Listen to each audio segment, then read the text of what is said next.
In this video, I thought I'd talk about pattern Dosan and one of the hidden grappling techniques that appears in the pattern, which doesn't actually exist. But a lot of schools fixate on these techniques. You'll find other ones as you go along in the patterns. And again, much like this one, they don't exist, or they never originally existed. So, for example, the movement that I'm talking about in pattern Dosan, after you get to move number 6, which is the fingertip middle straight thrust,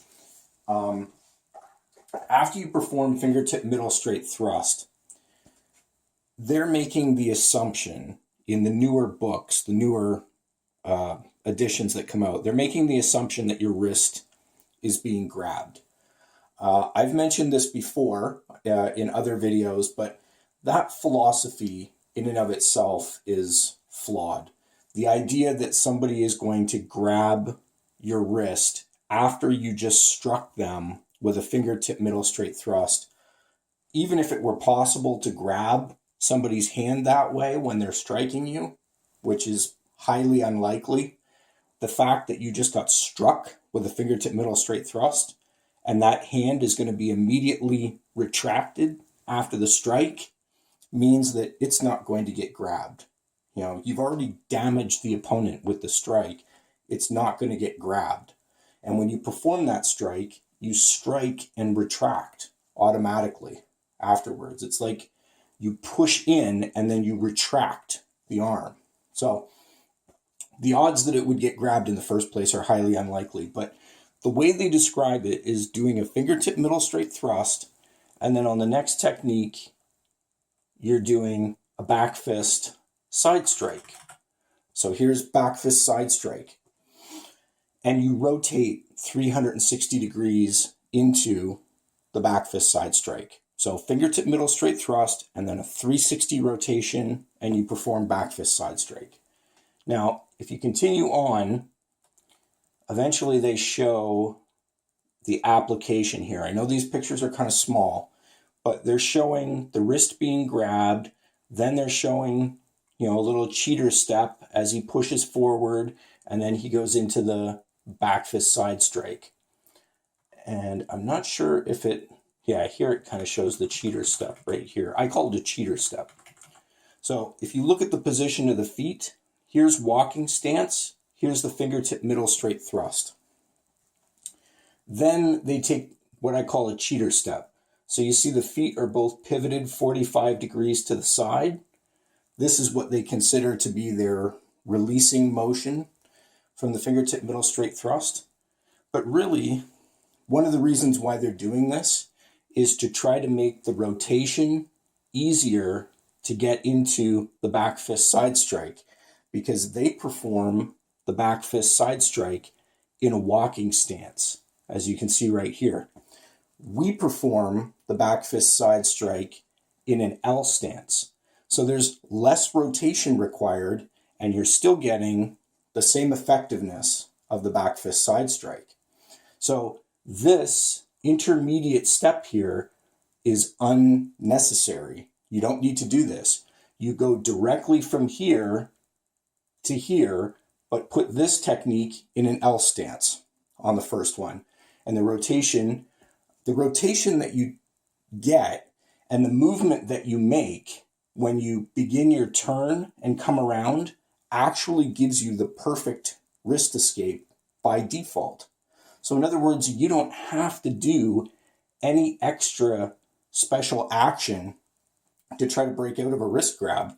If there was one there, the simple motion of rotating 360 degrees, and as you start your turn, your hand automatically turns over as part of the rotation, that gives you the perfect wrist escape. It's like performing white belt, the white belt Hap-Ki-Do wrist escape, move number 1.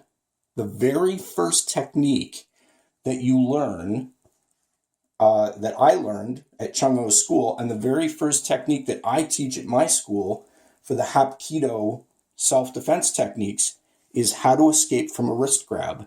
And move number 1, you turn the hand over like this and shoot the hand downward.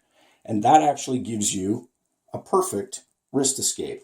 And that is the move that you perform automatically when you're doing this pattern. You turn the hand over and you rotate 360 degrees and do your back fist side strike.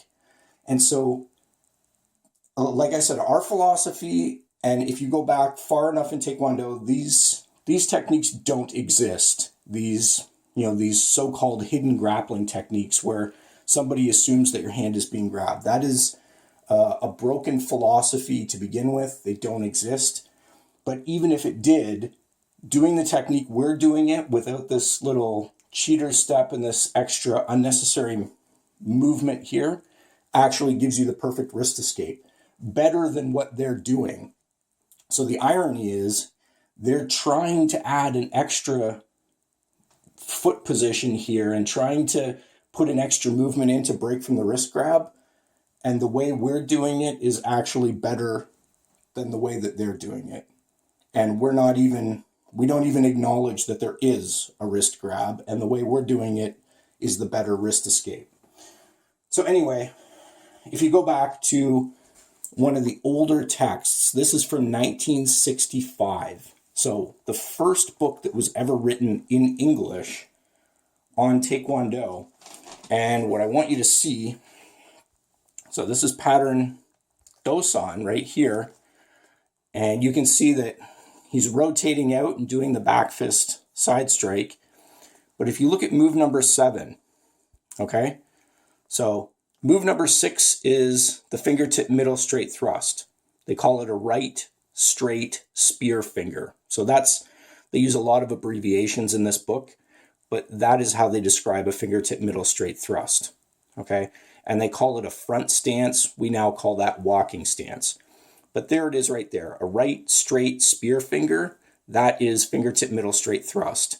And then the next movement in the pattern, it simply says, move the left foot to D, turning counterclockwise to form a left front stance is walking stance, and execute a high section side strike with the left back fist. So there it is right there. There is no mention of a grab being performed anywhere in this pattern. And again, this is a text from 1965. 1965. Nowhere does it mention anywhere here that anything is being grabbed. And I'm convinced, if I could go even further back in time, unfortunately there's no other literature on the patterns, but I'm starting to notice a convergence of what's happening with the techniques, in that the farther back I go in time, the closer and closer the books are getting to our style of Taekwondo, which is to say, our style is the oldest style of Taekwondo, and we are quite possibly one of only a handful of schools left that are still teaching the original style of Taekwondo. Almost everybody else is simply doing it according to the book, the latest book that came out from the ITF. But the way we're doing it is actually the original ITF standard. So we are doing it the ITF way, but it's the ITF that has changed over time. So anyway, I just wanted to get that in there. This is one of those techniques. You're going to see a couple others as you go along, but this is one of the so-called hidden grappling techniques in Taekwondo in the patterns. And as I've said before, our philosophy is very simple. Your hand never gets grabbed in the patterns. The only person doing the grabbing is you. You grabbing the opponent, if you grab behind their head in preparation for a knee front strike or whatever technique it is, you're the only person doing grabbing. And the thing that you're grabbing is usually the person's head to hold them in place for some kind of a punch. That's the only thing being grabbed. Nobody is grabbing anybody's wrist mid-punch when they're doing a technique. That's not happening. So anyway, just wanted to cover that in this video here and clear up some of that confusion. I wanted to do a video on this pattern and this move specifically. So thanks for watching. Till next time.